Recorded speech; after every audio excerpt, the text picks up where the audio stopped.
I think it's more important to have a higher GPA. Often some of the programs that you apply to, like for grad school afterwards, it doesn't really matter what major you have. GPA is really important when you're on your application.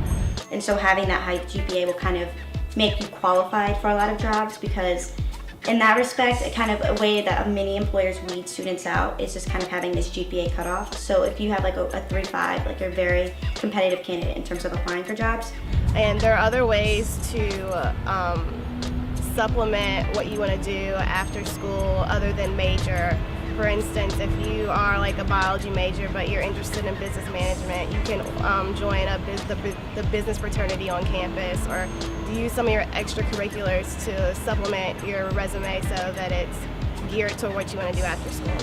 I struggled most academically with my courses that I decided to take specifically in my first semester. My course load was just too rigorous for what I was prepared for at the time, especially transitioning from just going from high school into college. Choosing the right courses as a first year is very difficult, especially during orientation. Everyone's signing up for classes. A lot of the classes that you want to take are going to be filled. So take classes that complement each other. It'll make your workload a lot easier. If you're in the humanities, I think it's really important to try and take courses that are complementary to one another. And by complementary, I mean courses that have some sort of cross-section in terms of the material. I found that once I started doing that, it was a lot easier to maintain and manage my workload, and it also reinforced my understanding of a lot of the information that I was learning. Taking summer courses is kind of a mixed bag depending on what you're planning on doing with that summer course, or even what subject the course is. A lot of year-long courses that you would take during the summer, I found that with so much information from a year packed into, or at least a semester packed into 4 weeks, it can be extremely difficult. But when we're talking about a lab or something in a science course, then a summer class is ideal, because usually they'll have to strip down the lab a little bit, which may make it easier for you. The lab classes, a lot of the chemistry labs in the summer are really nice, especially organic chemistry lab in the summer is far better than during the school year. You'll definitely find that out.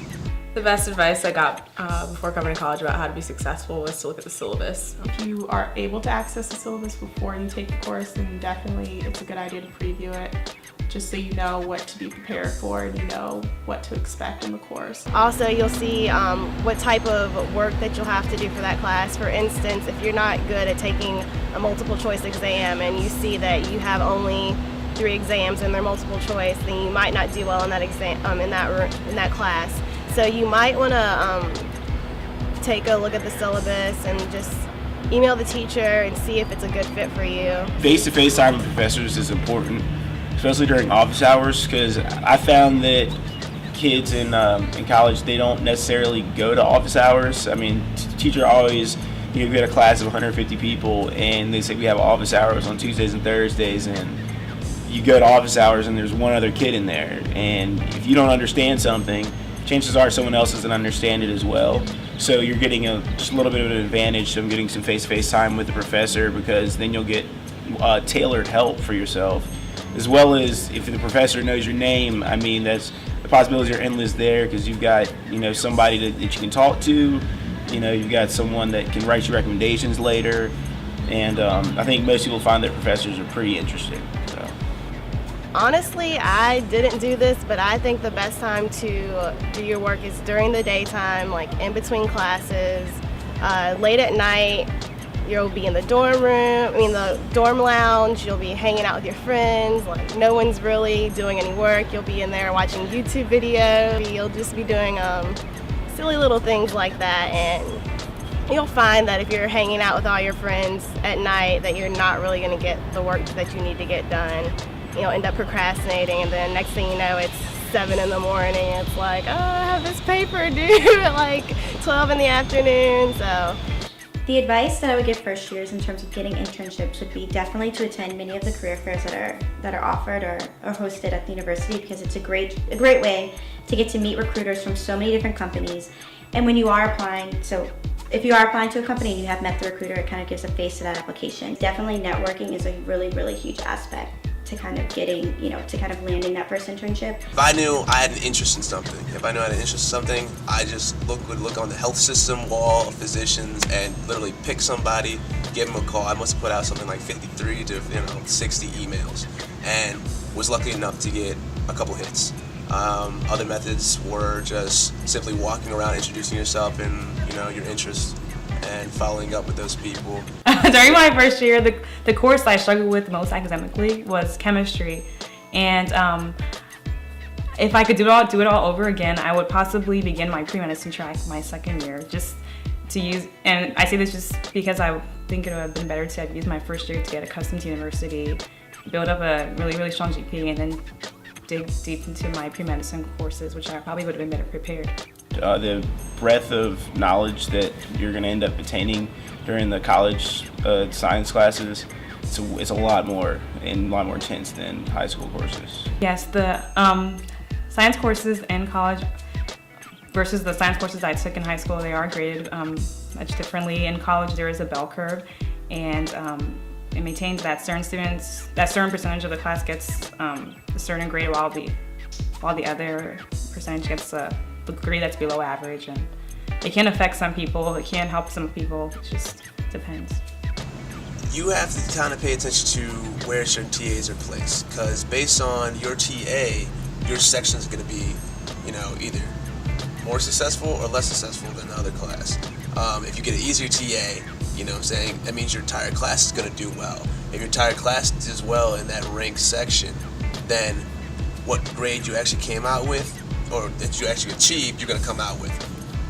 On the other hand, if you picked a poor TA and you did just as well as if you had a good TA, and you were in that ranked class section, or you were below those other two sections, you would end up with a C+, or a lower grade, a B- or a B.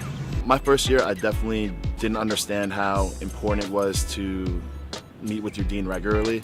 The high school that I came from, I thought that the deans were more like disciplinarians, sort of like my assistant principal. Once I got here, though, I realized that they're more like my guidance counselors, and they're really invested in making sure that I stay on course and do well and perform the best that I can. Once you figure out what it is you want to do, the dean is really instrumental in helping you select your courses and make sure that you meet your requirements, and consider the things that you may not be considering while you are just trying to maintain a GPA. I'd recommend not getting into a whole bunch of different organizations. You'll spread yourself really thin. You'll find yourself battling study time versus time spent with your organization. So I'd recommend just picking maybe like one or two that you like. Then you can really give a lot of time to that and to your studying. And then as you grow older in that organization, you have the opportunity to run for offices, and that looks really great on resumes. One resource that I don't think students take enough advantage of is the Office of African American Affairs. The deans there and the advisors there are all really instrumental in making sure that students stay on the track that they want to be. They're all really receptive too, and it's okay to reach out to them if you have a problem. Yeah, I definitely think OAAA is a good resource. I personally didn't even know about OAAA until my second year. And I wish I had known about it first year, especially, in terms of like free printing and study sessions for different courses. And it's definitely a department that helps specifically Black students to sort of be successful in their college career.